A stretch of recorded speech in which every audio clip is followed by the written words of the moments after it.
جو بھی بہتر سمجھیں. ہم کوئی بھی بندہ سجیسٹ نہیں کرتے ہیں، بہتر لوگ آپ کو بھی پتہ ہے.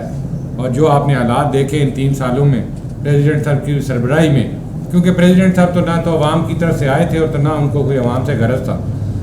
کشمیر کے بھی اسپوکس مین رہے اور ان کا جو کشمیر کا حال ہوا وہ بھی ہم سب کے سامنے ہے. تو اس لیے ان سے اب ہمیں کوئی توقع نہیں ہے. ان کو میرا خیال ہے ریاست کے لوگ جو ہیں وہ عزت افزائی کریں گے جس دن وہ یہاں سے جائیں گے. اگر اچھے کر کے جاتے تو اچھا رہتا ہے، لیکن جب وہ نہیں کر سکے تو ان کو بھی اسی طرح کی عزت افزائی ہوگی ان کی بھی. لیکن وزیر اعظم صاحب کو میں بار بار یہ درخواست کروں گا کہ وہ اس چیز کا نوٹس لیں اور سیریسلی نوٹس لیں. ایسا نوٹس نہ لیں کہ وہی شخص پھر یہاں پہ اس کی تقرری ہو جائے. پچھلے کیسز کو دیکھتے ہوئے ساری چیزیں منگوا کے دیکھیں. ہم کوئی بلیم گیم نہیں کر رہے کہ ہم کہتے ہوں کہ یہ چیزیں ہیں اور اس کا ہم نے ثبوت نہ دیا ہو.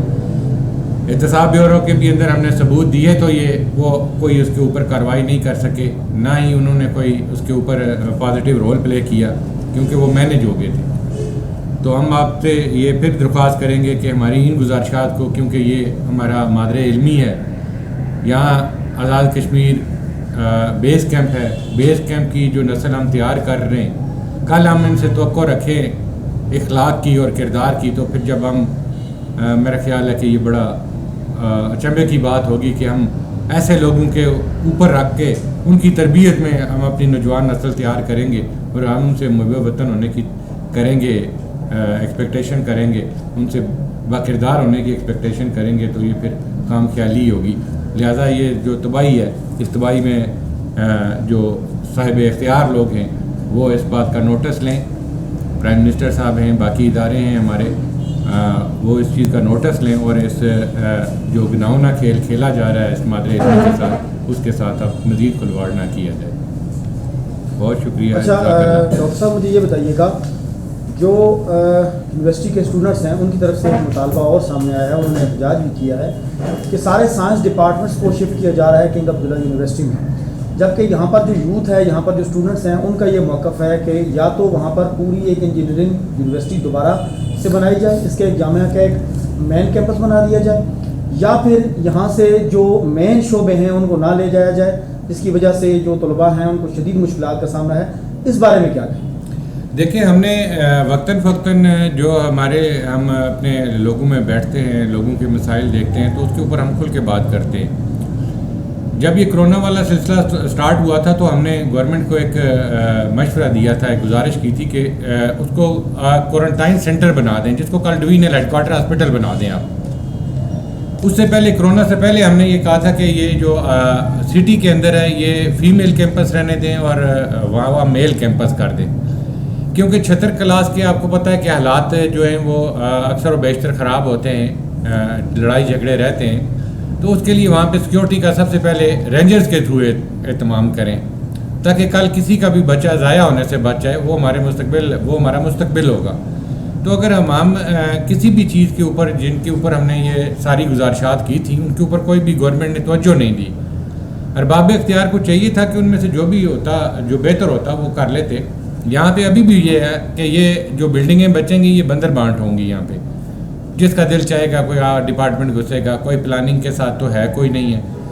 تو ابھی بھی ہم یہ کہتے ہیں کہ فیمیل کیمپس جو ہے وہ سٹی کے اندر رکھا جائے اور میل کیمپس جو ہے وہ 76 کلاس شفٹ کریں اور وہ بھی سیکیورٹی کے ساتھ کریں، تاکہ کل اللہ نہ کرے کہ یونیورسٹی کے اندر کوئی مس ہیپ نہ ہو. سارے نوجوان لڑکے ہوتے ہیں، وہ جذباتی ہوتے ہیں، ذرا سی بات پہ بھی اریٹیٹ ہوتے ہیں، تو اس طرح کا کوئی بڑا کلیش نہ ہو. آج بھی ہم مطلبہ کر رہے ہیں، لیکن یہ کہ مجھے لگتا ہے کہ یہ کل خدا نہ خستہ اللہ نہ کرے آنے والے دنوں میں ہمیں یہ چیزیں دیکھنی پڑیں گی.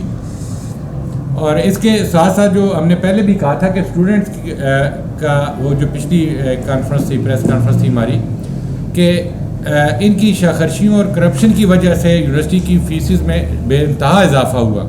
جو کورسز باہر مثلاً ایک MBA کا کورس ہے، اگر باہر 16,000 روپے سیمسٹر ہے تو یہاں 56,000 ہے.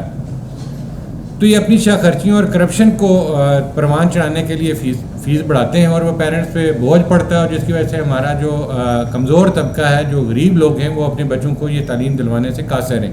اور آگے اگر یہی سلسلہ چلتا رہا تو ان کے لیے مشکل ہو جائے گا کہ وہ لاکھ روپیہ فی سیمسٹر دے دیں. تو اس پہ بھی گورنمنٹ کو، تو یہ ساری چیزیں ہم نے point to point highlight کی تھی. تاکہ یہ لوگ اس پہ عمل کریں، لیکن ہمارے پاس اختیار نہیں ہے. لیکن جن کے پاس اختیار ہے وہ بھی کل ہماری جگہ پہ ہوں گے، لیکن کم از کم ان کو یہ سوچنا ضرور چاہیے کہ ان کا کوئی بہن بھائی بیٹا کل نقصان ہوگا یا کوئی ایسا عمل ہوگا کہ وہ اس کو گزن پہنچے گی، تو پھر وہ اس کی ذمہ داری کس پہ عائد ہے.